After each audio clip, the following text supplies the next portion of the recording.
mystery meat, bow fishing, and turkey hunting. William Hovey Smith, 2025. This is Hovey Smith, the Backyard Sportsman. I found 2 days ago some mystery meat in my freezer. What mystery meat is something frozen that wasn't labeled. And you know you cooked it, and you know you put it in there, and it's been solidly frozen ever since it was cooked, whenever that was. But you have forgotten what it was. Well, this is such a product right here. It is obviously a loaf product. It has more than a single components. It contains meat, ground meat, and it has these strange strings, look, in it. Tomato, I suppose. So, what is it? What was it? And what do I do with it? Well, I write books. And among my books is Practical Bow Fishing. Now, this book was written back in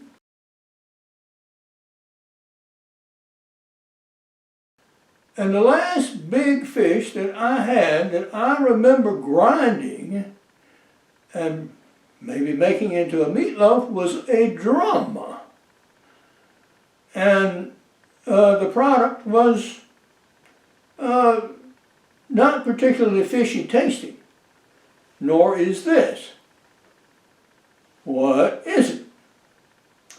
Well, since I do a lot of YouTube videos, I look back amongst my 30 turkey videos and we found it.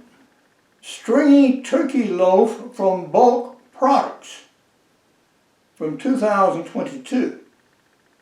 And yeah, this has strings in it. And then I remembered. Yes. There was a vendor who had an event and it didn't turn out near as well attended as he thought.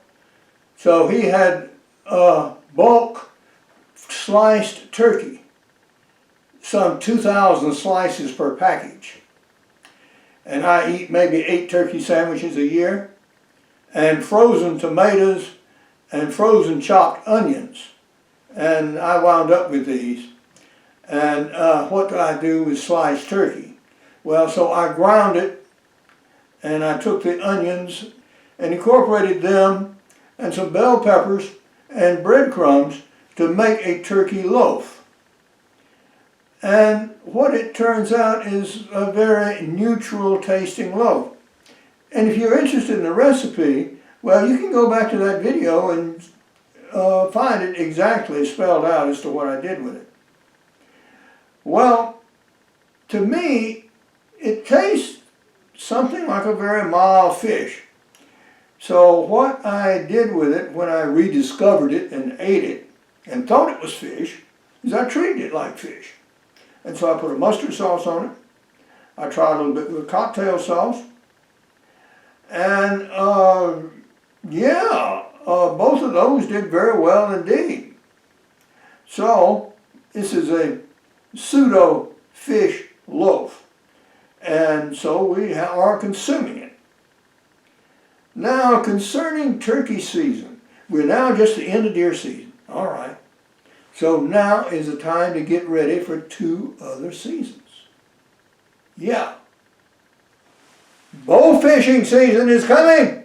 It is, and turkey season is coming. Now, turkey hunting first.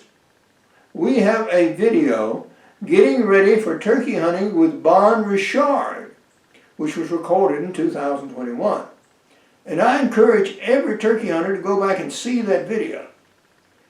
Because what it's telling you is you don't need all this fancy junk to go out there and kill a turkey. You can use specialized equipment if that's your thing, like it is mine. Yeah, I hunt with muzzle-loaded guns and flintlocks and all this kind of good stuff.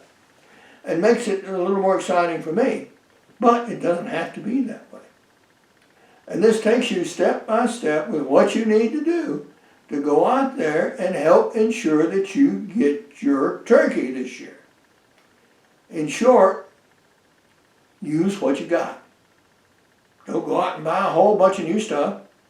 A little, maybe a here and there, if you really got to have something. You don't have a turkey decoy, well, and you can use them in your state, yeah, by all means get one, because they certainly help. But you don't need this whole plethora of very expensive turkey gear that everybody tries to sell you every year.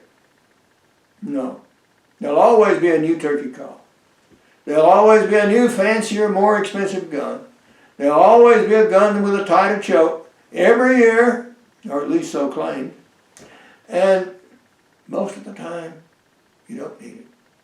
When the turkeys are responsive, they're responsive to almost anything. When they're not responsive, they don't come to nothing. So, you go out there and you put in your time and you get your places, and you of course hunt with where turkeys are, and I've got plenty of them. And you put in your time, and ultimately you will luck out, and the turkeys will be responsive, and they'll come to almost anything, including rattling rocks in a tin can. So, we've done this. Now, about your bow fishing. Yeah, if you have not bow fished, this is one of the most exciting springtime activities you can have, and you can take some of the best eating fish that exist and take good sized fish. Now, I got spoiled when I lived in Alaska. And the fish meant something this size, not something this size. I could not get excited about 5 or 8 pound bass. First off, bass don't taste particularly good to me. I can't eat them and will and have, but no. To me, carp tastes much better than bass for the most part. And I've shot a large number of carp. And we have recipes in practical bow fishing of what to do with various species of fish, including things like drum, for example. And I have a recipe in here for an excellent pasta sauce that you make with drum, or you could actually make a meatloaf like this out of your drum. Now, coming up, I am not going to be bow fishing anymore, frankly. I don't have the stability to stand in a boat safely anymore, and I have rotator cuff problems, so I can't pull a bow and arrow. So that sort of ends the bow fishing for me. Consequently, I'm going to be selling all my junk. Yeah, boats, arrows, bows, hooks, everything, lights, generator, the whole 9 yards. If you go to practical bow fishing and you see Bondo boat and Weldo trailer, yeah, I'm selling them.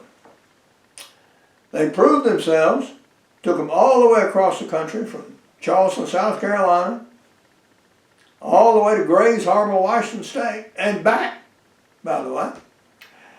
And the boat's been under shelter ever since. I last ran the motors maybe 2 years ago. It's sold as is. You take them, you got them, you fix them, you repair them, and they're yours for a very inexpensive price. So, if you want these kinds of things, and you live in Georgia, come and get it. I'm not going to take it to you. Where I live in central Georgia, then yeah, we can make a deal. But now, this is Hovey Smith, reminding you to hunt what you eat and eat what you hunt. Be legal, be ethical, be safe. Goodbye, God bless, and see you next time.